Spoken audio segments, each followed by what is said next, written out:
Hello again. Today's program focuses on a special Formula One program, but seen from a particular angle. In fact, seen through a very special lens.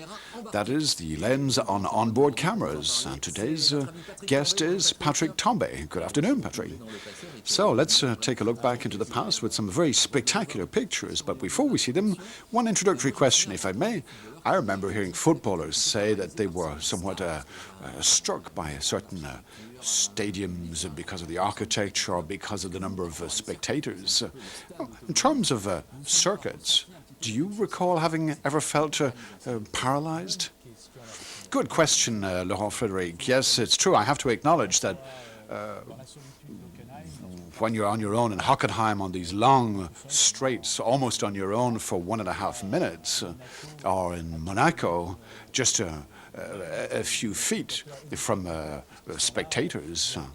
Because spectators are almost there inside the cockpit. Between the atmosphere and the pressure is completely different. But circuit should be taken as an enemy, something that should be dominated, tamed. What was your attitude? Well, you have to adapt to circuits depending on atmospheric conditions, depending on the atmospheric conditions of the day and the technical conditions that we have at our disposal at the time.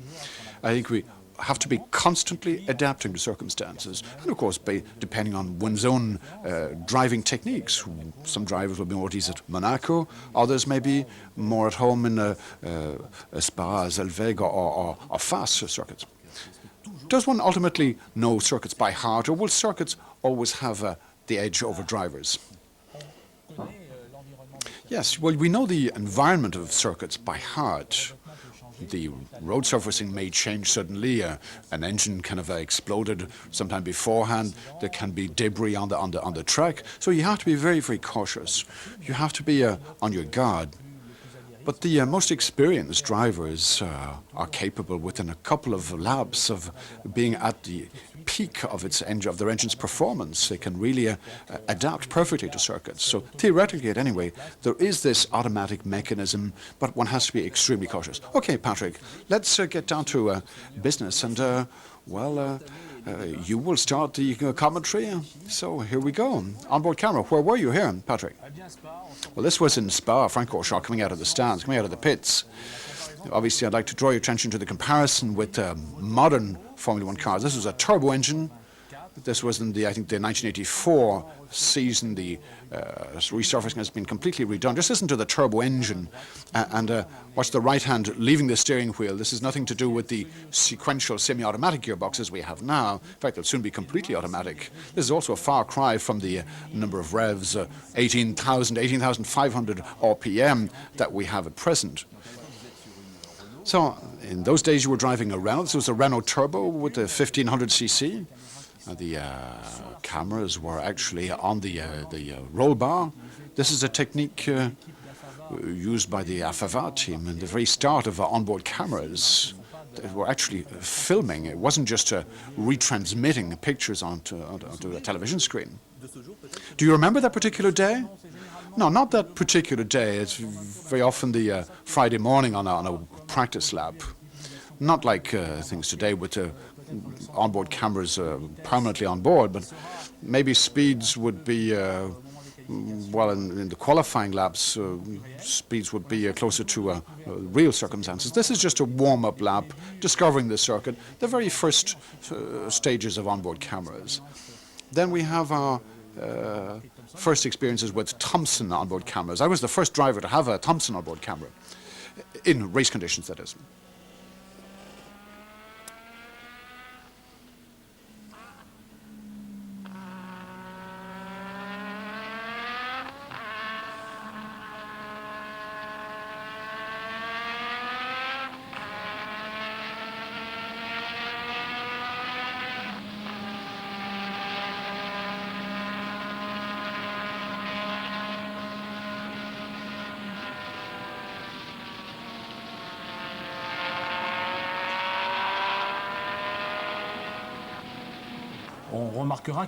You'll notice that the Spa circuit is absolutely identical. This is the bus stop here. And over the years, the Spa circuit hasn't changed. In fact, the surfacing was perfect that day. Now, Patrick, second circuit. This is a circuit you mentioned earlier on. You quoted as one of the difficult circuits, Monaco. And here we have Alain Prost. Again in '83 with the turbo engine. This was the famous circuit, famous bend. Oh yes, you can see the rails to the side. You always get the impression that you're closed in. Well, the problem with Monaco is that you have to be spot on your trajectory. And with the turbo engine in qualifications, in qualifying laps in Monaco, at the time the engines developed 1,400 brake horsepower. At the time, this was very difficult to do, particularly difficult with a turbo-powered engine, particularly in the so-called Lowe's hairpin. Now, under the tunnel, you're in the complete darkness. Of course, a lot of progress has been made in terms of the quality of the lighting of the tunnel, but at the time, well, it wasn't quite as dark as it appears on the screen, but it was nonetheless very difficult to adapt. One of the difficulties with Monaco is in using the Formula One engine was to manage the flexibility of the engine, the gradual acceleration. So the drivers that had flexible engines had a great advantage over the others. Now this is René Arnoux in front of Alain Prost. So Alain Prost has just caught up on René Arnoux. This is the 1983 season. Alain Prost, who, as we know, well, is very difficult to overtake. This is a warm-up lap. This isn't race conditions, so he wouldn't take any risks here in overtaking or trying to overtake René Arnoux. And the right hand that leaves the steering wheel to change gears. This was one of the technical features of the period, something that's since been overcome. Yes, I have to admit, we just wonder how you managed the time. It seems so easy nowadays, so obvious in fact. But at the time, it must have been extraordinarily difficult from the point of view of wrists. Yes, wrists and the palm.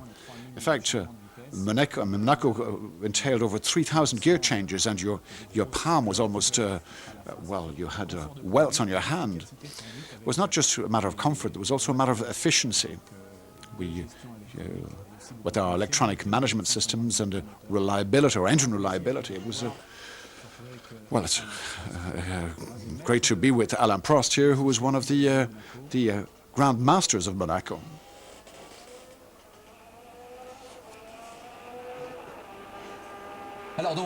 So, that was Monaco with Alain Prost, several times world champion. So, Patrick, we have another world champion, another threefold world champion, Niki Lauda, which a great treat. This is Niki Lauda at Zolder. Now, Zolder is a circuit that I have to admit has been somewhat fallen out of fashion. It's still used for the German championship, and the Belgians are very pleased to be able to drive on Zolder. Zolder was a circuit which for Grand Prix racing or Formula One racing had become somewhat outdated. In particular, it wasn't anywhere near the level of Spa, or the new Spa circuit. So the average speed was lower, a very narrow circuit. This was in 1982, and in 1982 was the last year that we had a Formula One race. This is the year Gilles Villeneuve was killed. That's a difficult circuit, and weather conditions weren't very good that year. This is the Ferrari driven by Carlos Reutemann, just about to be overtaken. In front we have a McLaren, then a McLaren M26, maybe, if not, maybe Jemison. This was 1978, rather. This is Niki Lauda was on board a Brabham at the time. A very difficult bend to the right. Just a few words about Niki Lauda, maybe. Did you get on with Niki? Niki Lauda was a great champion, a very caustic sense of humor. In fact, he had his own way of perceiving things and seeing things. He's a very outspoken, very frank sort of person. Niki Lauda has a very dry sense of humor, so to speak. And in his current role as president of the Ford and Jaguar Motors division, he can be quite caustic. Okay, let's watch Niki Lauda driving at Zolderbank.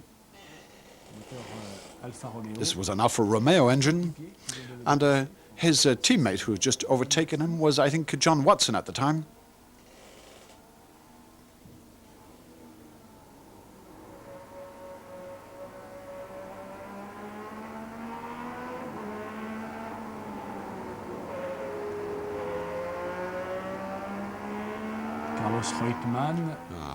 Carlos Reutemann, who was a teammate of Gilles Villeneuve at the time.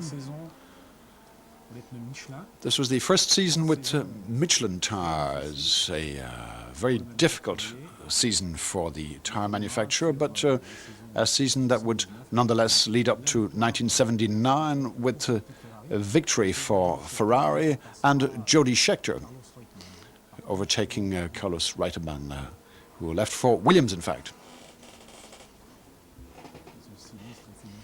This famous right-hand bend, which spikes the hair on the back of one's neck every time I see the pictures of this circuit.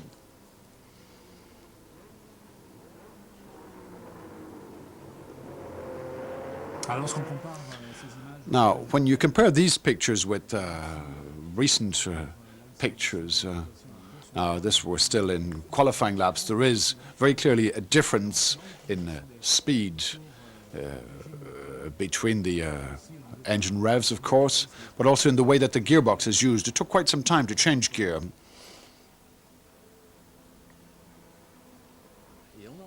Now, let's move on straight away. This time we're with Patrick Depailler, another French driver, and Patrick was in Long Beach. This is another circuit. I think you have been known to say that Long Beach is the American Monaco. Yes, it's a very amusing circuit, a very poor road surfacing. The Tyrrell is very dynamic with the Ford Cosworth engine. Great pleasure to see Patrick Depailler driving his car. And this is a right-hand hairpin bend, which brings us down to Longshore Drive. And the McLaren M26 once again on the screen here, on this long straight with this very hard braking at the end. Now, Clay Regazzoni actually had a problem with his brake pedal at the end of this on an end sign, and drove straight off the circuit into the wall at the end, into the protective wall. That was in 1980. Yes, Clay Regazzoni has been paralyzed ever since. Now you can see and hear the different types of technology in the front. In front you have an ATS, maybe Jan Lammers, yes, sliding. Jan Lammers performed very, very well in the qualifying lap. Here we get the impression that Depailler is driving flat out by comparison with Lauda. It seems a lot faster. Could that be an impression because it's a city circuit, or because it's also due to the Ford Cosworth engine, the V8 Cosworth engine, possibly also to the speed at which Depailler is driving at that particular moment of the circuit. This may have been his qualifying lap. Maybe he got off to a flying start. He's really attacking here. He was in a little bit of difficulty on that previous bend. At the time, in fact, on this Long Beach circuit, the road grip, well, the grip on the road was not particularly good. Patrick is turning the wheel in all sorts of bends. His pace is excellent. The McLaren just ahead of him doesn't have an on-board camera, and Patrick Depailler is staying in touch with the car ahead of him.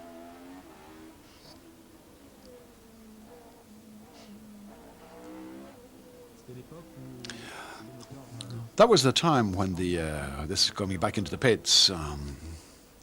This was a time when the atmospheric engines didn't have the same engine revs as they do now. And moving on, once again, now over to England, back across the Atlantic. This is Nigel Mansell at Brands Hatch. Now, Patrick, Brands Hatch was a circuit I was on once in my life. It's in fact a circuit that impressed me most. These straight line, downhill. I must say I was bluffed. Yes, it's a difficult circuit for young drivers, particularly young drivers coming from the continent. particularly driving against British drivers who are much more familiar with the circuit. This circuit has all its secrets. This is the Druids Corner here. I had a problem here a few years later with the Ferrari in 1983. In fact, a problem that had quite a bearing on my career. So here's Nigel Mansell driving a Lotus. This is a turbo-powered engine. You can see the difference in technology straight away. This is the turbo engines that Renault succeeded in imposing, and that will simply push out the atmospheric engines, though atmospheric engines would win the day, once again, by way of Renault's V10. Here in 2001, one can expect further developments in technology, probably once again as a result of Renault, which may well succeed in imposing new technological solutions with its, or with their, should I say, 8-cylinder or maybe V10. In fact, it's very similar to a flat engine. Now, this Brands Hatch circuit is very flat. In fact, Schiffert had a bad crash here. You see a Ferrari on the screen here. This is a Ferrari Turbo. And here's this famous straight. In fact, if you spectators ever get the opportunity, do go to Brands Hatch. It's very impressive. Okay, Patrick, once again, let's stay in Britain. Let's go and see the other great English circuit, namely Silverstone. And here is Jean-Pierre Jabouille driving the Renault RS 10. This is a symbolic choice, I think. It was at Silverstone that Renault started its Formula One career. It was also at Silverstone that I started my career the same day as Gilles Villeneuve, in July '77, to be more precise. Now, this wasn't in July, and Jean-Pierre Jabouille, on this type of circuit with the turbo engine, the teapot, as the English called it straight away, but with this turbo technology and on a circuit where power is primordial, Jean-Pierre Jabouille was very much at his ease. This was the Silverstone of the period. It's changed considerably. In fact, it was on this Silverstone circuit that Keke Rosberg would establish the all-time record for a lap, 259 kilometers per hour, which was at the time it was a former aerodrome with long straight lines. That's exactly the type of circuit it is, yes. Long straight lines, very fast bends that you take in fifth, fourth, fifth, and that you accelerate straight into. With the ground effect we had in those days, the most efficient cars could just simply drive through these bends flat out. And Keke Rosberg broke an extraordinary record. But at high speeds, is it very tiring, or on the contrary? Isn't there something paradoxical about the fact that it's the slowest circuits that are most tiring? Well, the high-speed circuits, the cars don't have the same aerodynamic load. Now, that was overtaking Jacques Lafitte's Ligier. But as they're in the same aerodynamic load, they are very light, and it takes a lot of finesse to drive them, rather than physical strength to dominate the cars, as the case on a circuit like Monaco, where you need big fins and a lot of aerodynamic load. But the steering is light. You've, in fact, power steering, or we had power steering at the time. On some circuits, you needed to have very strong arms to turn particularly cars with ground effect. This was a long straight line, which was particularly favorable to turbo technology. We also had to anticipate acceleration. You see the response time, the lag. That was another characteristic of the turbo engine, and which was a handicap for the drivers of turbo cars at the time.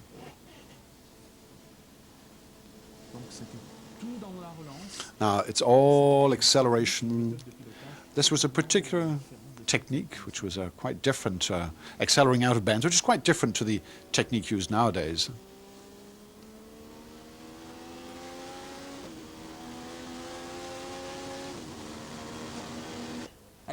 Okay, that was England with Brands Hatch and Silverstone. Let's now move on to Germany, to Hockenheim.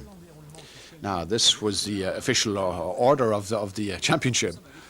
Now, this is Didier Pironi, another symbolic choice, maybe a little cruel, because It was at Hockenheim that Didier would end his career. I think the accident was somewhere here, was it? No, it was further on. It was on the back of the circuit. Now, Didier Pironi was driving a Tyrrell with a Ford Cosworth engine, Ford Cosworth in '78. Now, on this circuit with the V8 engine and a ground effect, obviously the gears are particularly long, and you don't really hear the characteristic sounds of the Ford V8 engine. Now, that was the first chicane. We're now heading towards the Los curve, which is a very long curve that hasn't been changed very much, a very long right-handed bend. Patrick Depailler was to be killed here a little bit later. It's a very difficult bend that you take almost flat out when your car was properly adjusted. This brings us where the braking before the second chicane, which has now become the so-called Ayrton Senna chicane, Jean-Pierre Jabouille just being overtaken by Didier Pironi.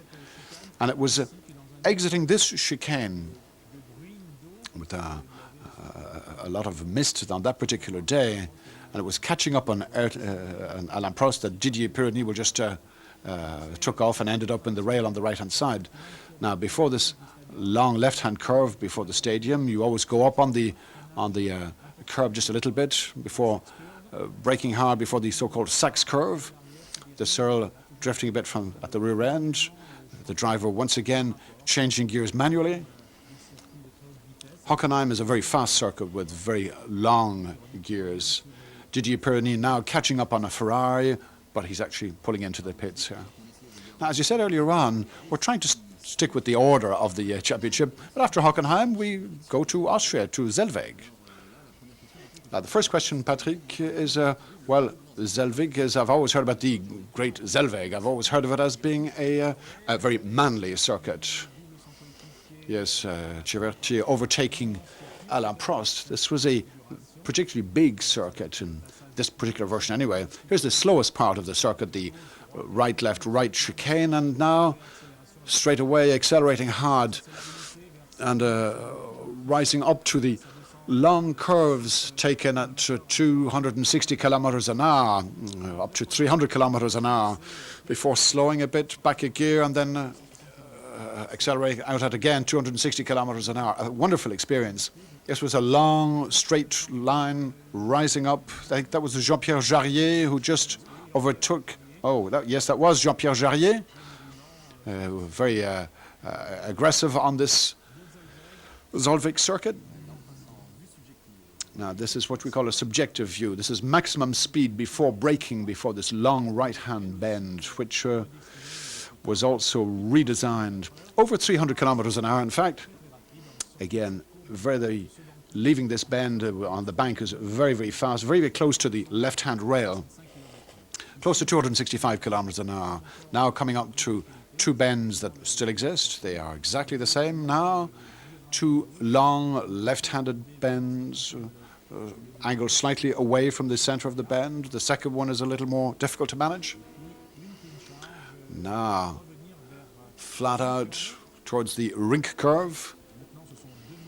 We now have two 90-degree bends to the right. At the time, you'll see this was a long bend at close to 260 kilometers an hour.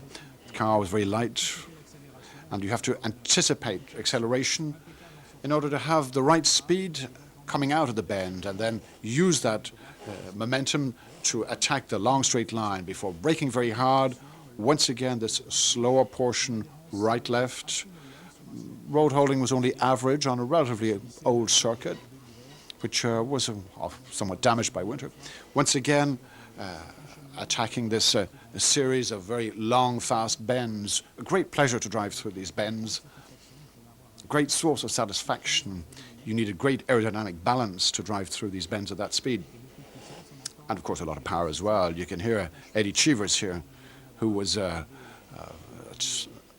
moving into that right-hand bend. Obviously, you have to take your hand off the steering wheel just as you're leaning into the bend. So you're leaning in with just one hand, in fact.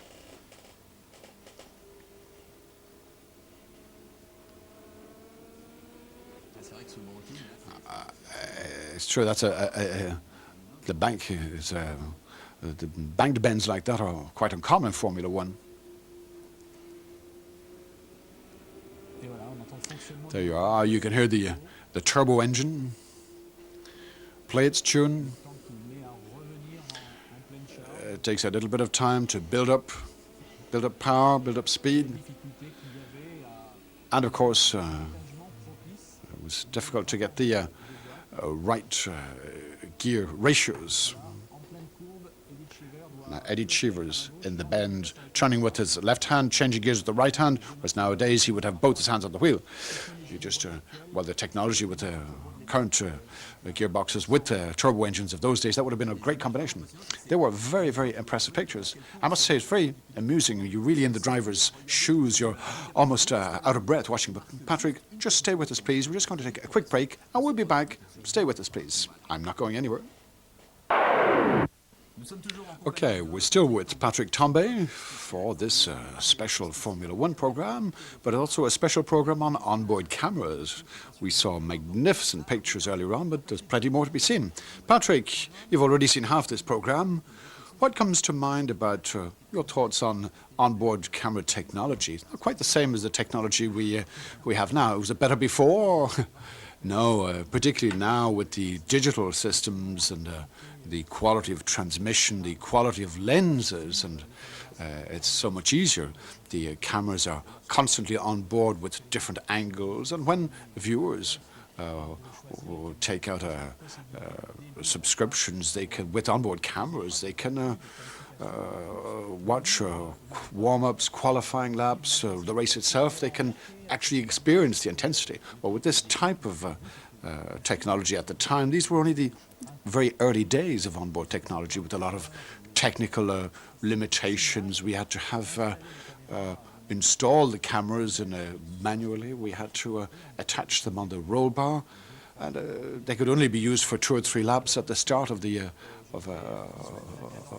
this had nothing to do with the way that drivers actually drove at full speed. These were only the very early stages. But it gave us some idea of how turbo engine cars were driven at the time. Did you enjoy having an onboard camera to see? I believed in this technology straight away. I was one of the first people to believe that this would be a great way of promoting motorsports. This would enable us to observe one another, and I was one of the first person to accept an onboard camera, a television camera, directly in race conditions. That was a later stage on board a Renault. I forget what season, but that was the first time. Okay, let's move on.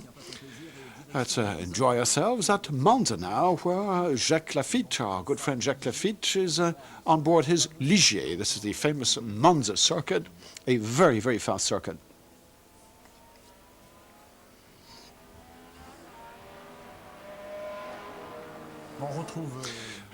Now, here we have, well, you can experience the atmosphere of the great Monza circuit. The first chicane, which was unchanged right up to last season. It's been redesigned since, and straight away,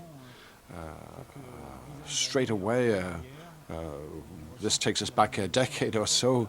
I think we had the same feelings, the same reactions at the time. This was the first lap straight from the stands. A lot of traffic on the circuit. Jacques was trying to position himself in the field. A second chicane, right behind the Lotus. I'm quite surprised by the shade on the circuit. The lighting was very difficult to. Well, the lighting at Monza was very peculiar, and safety conditions were very different.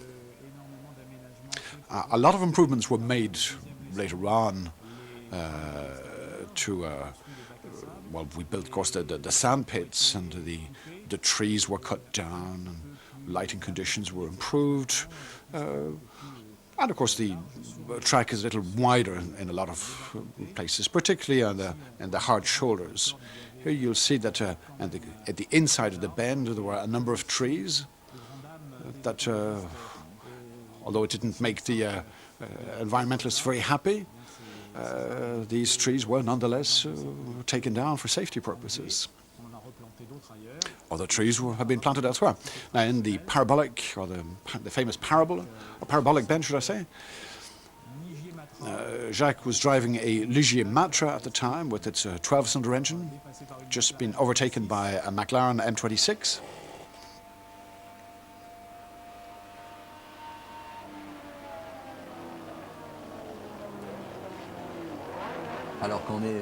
Now, when you've been driven a Ferrari driving at Monza, what's it like? Is it always madness? Is it always exhilarating? Well, I think no matter what circuit you're driving on, once you're at the wheel of a Ferrari, one of these red Ferraris, it's a very special feeling. And of course, in particular at Monza and Imola, even in Monaco or Austria, Hungary, the Italian tifosi are always there, and they're always there in number. But obviously in Italy there's that much extra pressure. So Jacques let up there a little bit to let a faster car past. You'll see that the edges or the track have been changed over the years. A lot of improvements have been made to Monza, particularly on the second Lesmo, which we used to take very fast at 4 speed. But with the rail to our right, that was a major danger.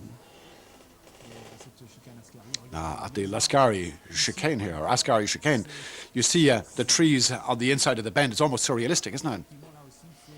So here again, a lot of progress has been achieved. It's important that they continue to make progress, they continue to work on safety, but those trees were particularly dangerously positioned. Well, wow, indeed. Monza is quite an impressive circuit. Okay, let's now take, well, we're going to travel quite some distance to Japan, to the Suzuka circuit, with our good friend Nakajima, the local driver. That was, I think, the very least we could do. Now, Suzuka is a circuit you often hear of as being a very selective, very difficult circuit. One of the real telling tales of the season. Yes, indeed, Suzuka was a very difficult circuit, particularly with this portion known as the Snake, this series of fast bends. Now, always important to be at the right position with the right revs, the right engine speed. Very difficult to get the right combination, particularly with the turbocharged engines, and particularly in terms of gear ratios as well. Very difficult to get the right combination. But Suzuka is a very, very demanding circuit. You have to get the right combination of driving, engines, engine technique, driving skills. I think you have to be a really good champion to succeed at Suzuka.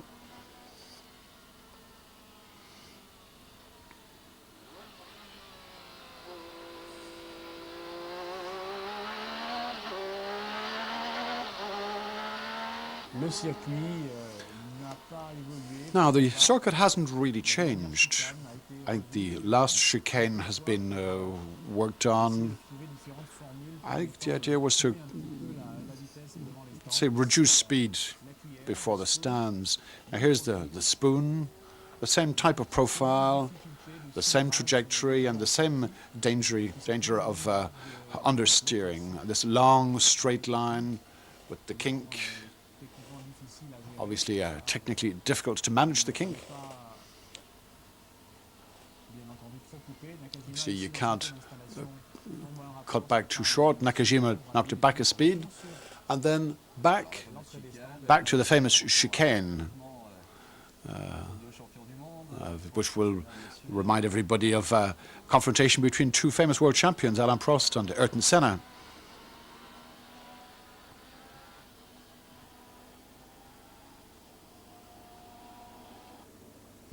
Well, there you have it, Nakajima at Suzuka.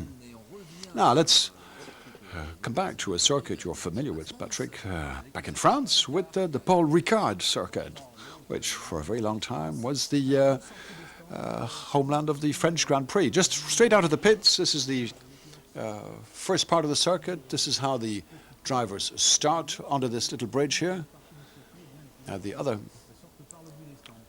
end of the circuit, this is the big 5/8, the Essen, Laverdy, that marvelous portion. Unfortunately, Elio De Angelis, killed in that series of bends. He lost his rear fin and was,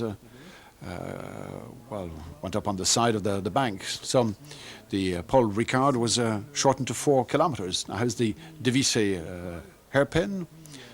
This is the circuit that saw a number of ELF drivers emerge, people like Didier Pironi, Alain Prost, Richard Dall'Est, and others, and many others, in fact. And here we have the famous straight known as Le Mistral. In 1983, I think I hit 343 kilometers an hour, but the Ferrari had its turbo jammed. 346.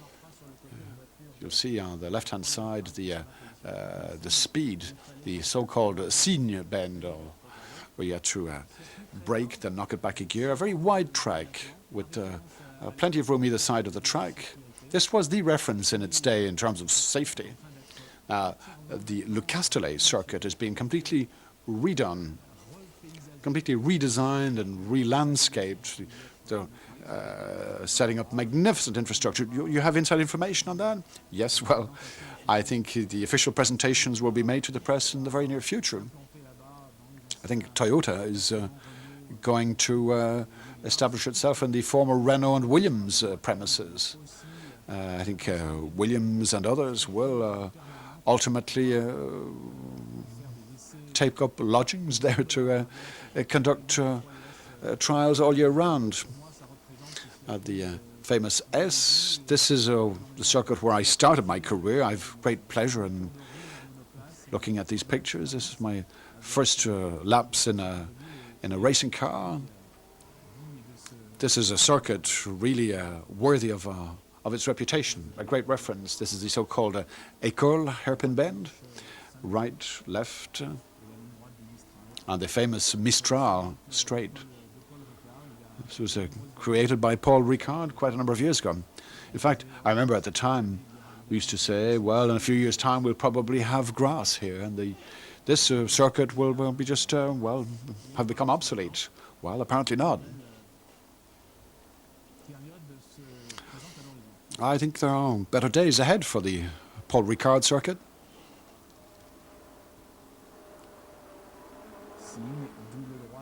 Now, the 2 right-hand bends, Dubossé, very delicate here. You had to head outside, back to the inside of the bend, one hand on the steering wheel, back to the so-called pif-paf, also very delicate series of bends to manage.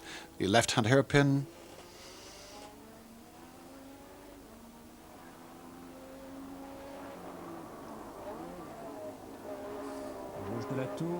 The left-hand Latour bend and the right-hand Latour bend before starting off a new lap. Okay, let's keep moving. Now moving on to Sweden for our younger viewers who may have forgotten there used to be a Swedish Grand Prix. In fact, there are only 6 editions in all in the so-called Anderstorp circuit.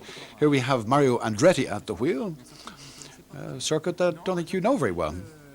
No, Jacques Laffite knows it a lot better than me. In fact, we've just overtaken Jacques Laffite there, but that wasn't the year Jacques Laffite won his first race. I think he won it with a Ligier Gitane, with that fabulous airbox. I think just for memory, nobody was expecting a French victory. And in fact, on the rostrum, they didn't have the Marseillaise because they weren't expecting a French victory. So have you any great recollections? Yes, no, I was there the day Jacques Laffite won the race. I was a young driver at the time. I was there looking for opportunities to start in Formula One. I wasn't familiar with the circuit. Mario Andretti driving a Lotus 79.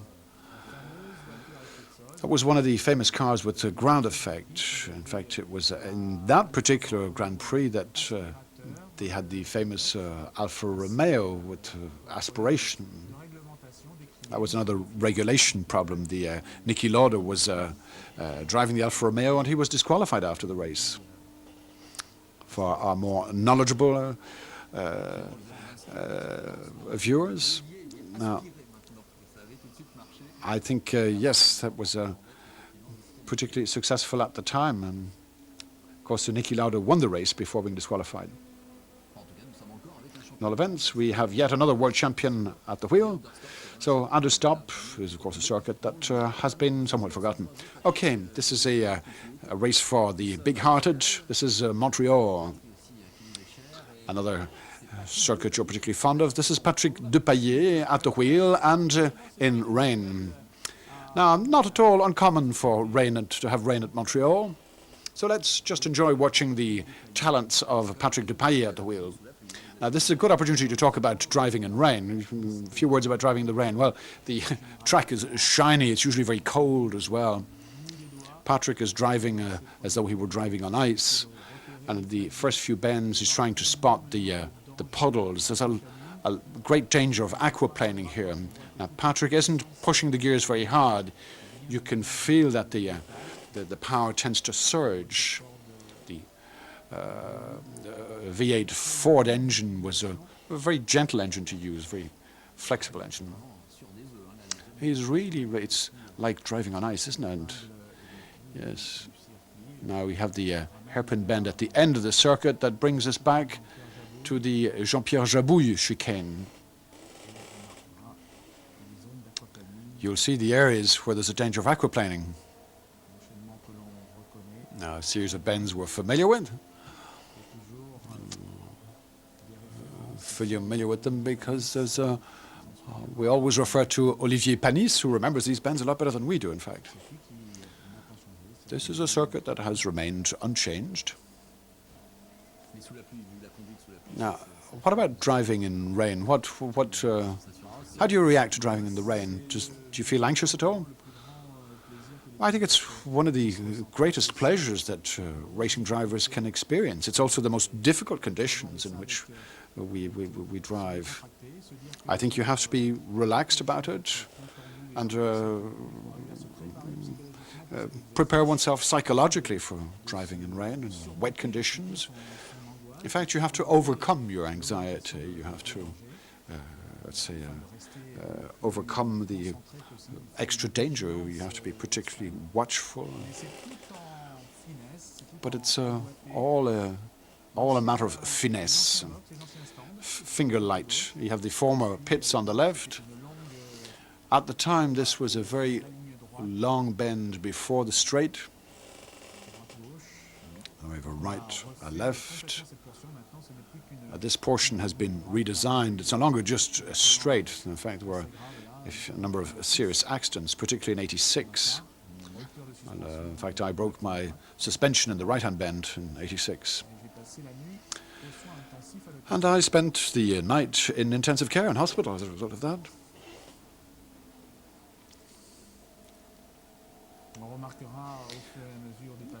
Now, you'll see as we go through the laps that by comparison with the first lap, there's a little less water on the track. The trajectory is being, let's say, rid of the excess water on the surface. So driving is a bit more efficient. It's also an evidence in the way that Patrick is accelerating a bit more. He's accelerating a little harder. There is, however, always difficulty in containing the power and managing road holding, particularly with the danger of aquaplaning. So the drivers keep an eye on the shaded areas. If there's a lot of sheen on the surface, that means there's a lot of water.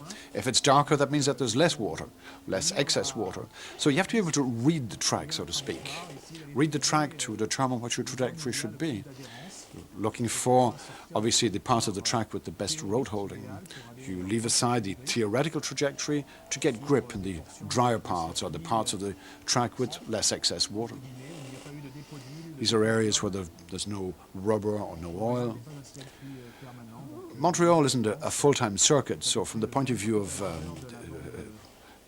adhesion or road holding, it's very much the same on all parts of the track. Whereas in full-time circuits, now Patrick's now driving into the pits. A pit stop here. At the time, the pits were Algico or temporary pits. Very, very spectacular pictures. Now, 3 more circuits. Time flies, doesn't it? Now we were in Canada. Let's pop down to the United States, to Detroit, for one of the numerous circuits used for the U.S. Grand Prix. This is Nelson Piquet at the wheel, yet another world champion. Yes, what an array of world champions we have here. Now, Detroit is a completely artificial circuit. It was then changed for the for Indy racing. This is a typically American circuit, not as pleasant as Long Beach, of course. Braking down here, a sharp right-hand bend, 90-degree turn. Accelerating hard, braking again, another right-hand bend, again a 90-degree bend, hard acceleration. In fact, it's just a series, a succession of bends like that. Driving between walls, surmounted by railings or surmounted by chicken wire. It's somewhat monotonous. The road surfacing hasn't been changed for the purposes of the race. They're exactly the same roads driven on by American cars every day. Now, it's important for Formula One to be present in the United States. After Long Beach and Detroit, we'll see Las Vegas a little bit later on in the parking lot of a major hotel.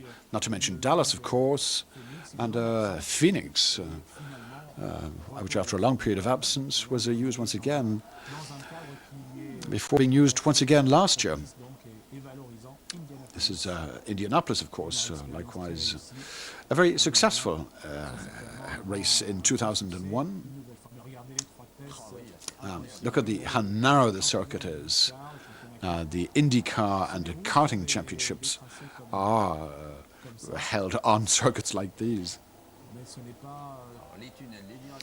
Between the tunnels and the 90 degrees bends and the slide rails and the narrowness of the circuit, well, it doesn't make it any easier. Very narrow portion here as we turn back towards the stands. And on the left you have all the hotels, conference center, bearing in mind that at Long Beach, in Detroit, every time the Formula One race is held there, for 2, 3, 4 or 5 years, or thereabouts, there's considerable industrial development which plays an important role in rehabilitating. Wow! Ooh, oh no! That's it was actually overtaking Jean-Pierre Jarier, who was just leaving the pits. That Nelson Piquet was. Well, we weren't expecting that, were we? That came as quite a shock. So, well, with an onboard camera, that's proof of the. Well, that was actually probably at the very start of the. In fact, Nelson was obviously very surprised. It all happens in a flash, 10th of a second. Yes, that was, we were very much taken aback there. Okay, second last circuit now is Zandvoort in the Netherlands. Zandvoort, should I say, used to be a very much used circuit. It was resurfaced. It's been used for Formula 3 races, the Dutch Championship. But it was created by Mr. Hugenholtz, Sr., who was also the creator of Suzuka. In fact, it used to be a great meeting every year, always a very friendly atmosphere by the seaside, by the North Sea with the smoked eels and great nightlife. Very enjoyable indeed. It was one of the most interesting meetings of the season. Yeah. Well, the Formula One Championship has its charming events. Now, here in the middle of the dunes, this is Alain Prost driving here. This was in 1983. You see the Benettons. This is the first lap of the race. A number of the cars I recognize from behind. I think we've just overtaken Eddie Cheevers. Now, here, in between the dunes, this is a very slippery surface. Obviously, the wind blows sand onto the track, and I think Alain was fortunate in that he was able to have his onboard camera on a sunny day, which was somewhat, unusual in Zandvoort. Now, you caught a glimpse of the shade, or the shadow rather, of the camera. a long straight line before the famous Tarzan bend, the braking for this famous Tarzan bend. This is a bend that isn't unlike the Adelaide hairpin bend.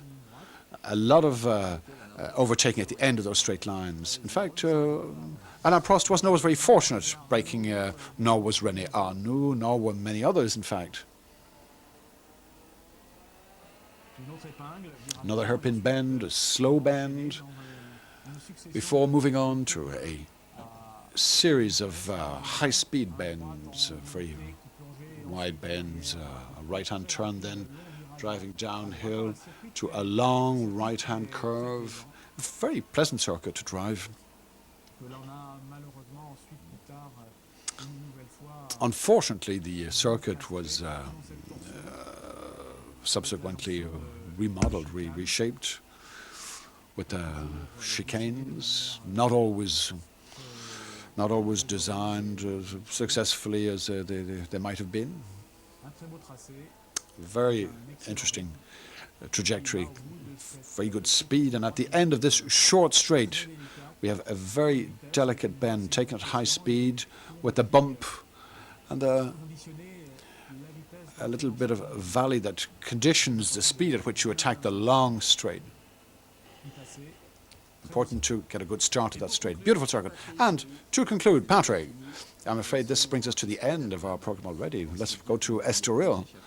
Obviously, we began with you in Spa-Francorchamps. Let's now finish with you in Estoril in Portugal. This is a circuit I have always heard of as the most selective of them all, the most representative of all the different difficulties and characteristics of the World Championship. Well, Estoril is a circuit that has changed considerably over the years. The surfacing used to be very poor, and as a result it was very difficult to get the right suspension adjustments. Very varied circuit between slow bends and fast curves, especially at the end of the straight with two difficult right-hand turns. That particular year, the weather conditions were particularly bad. In fact, Ayrton Senna won the race ahead of Michele Alboreto, and myself finished third. In fact, I remember you were very happy to be on the podium. Yes, it was a matter of survival in very, very poor visibility, a lot of rain. I think the start was delayed. There was a lot of very low cloud, very poor visibility, very poor lighting conditions. So it was just a matter of surviving and staying on the track until the end of the race.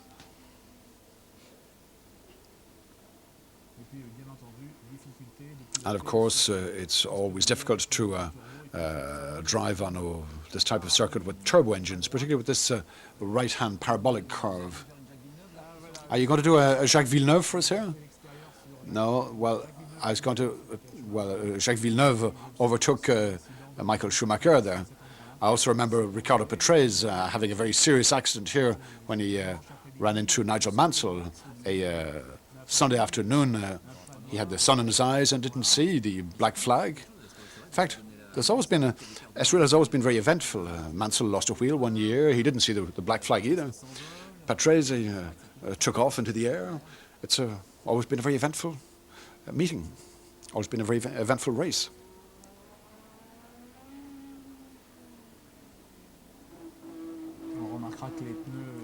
You'll see that the build-up of temperature for the tires is slow before building up to building up to better speed now.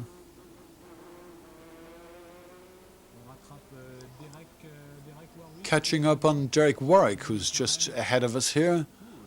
Ooh, wow. Yes, Patrick Tambay was, very aggressive. Straight down to business. There's Alain Prost, Niki Lauda just ahead, the two McLarens. The two McLarens that were to win the championship that year. As a result of, or maybe because of, technical regulations that proved difficult to manage. You remember the limited quantities of petrol, and the electronic management of petrol was much more developed on the Tag Porsche engines at the time. Well, that was wonderful. Thank you. Well, I enjoyed myself. Well, this brings us to the end of the program, but let me ask you just one last question before wrapping it up.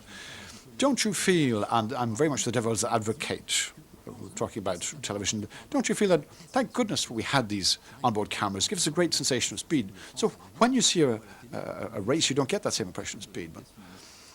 But with onboard cameras, do you feel that let's say it completes the quality of television with digital systems and a special channel dedicated to onboard cameras? This is really a great advantage for purists and aficionados who like to follow their favorite driver. It's a great advantage for people who want to listen to the sounds of certain engines or follow the ways between Coulthard and Häkkinen. They use the gearbox differently in certain bends, and onboard cameras have also enabled programmers or video programmers to integrate the different World Championship circuits. They have also created all these virtual motor racing games that we now have. So yes, definitely onboard cameras have contributed to the creation of a whole series of new multimedia games and a number of new technical solutions. Did you enjoy that? I sure did. I enjoyed it immensely. A wonderful flashback, a great feeling of great nostalgia. So please, Patrick, anytime you like, you know the way. The door is open anytime you like, and you will be welcome here anytime you like on Motors TV. Motors TV, which will be back straight after the ads.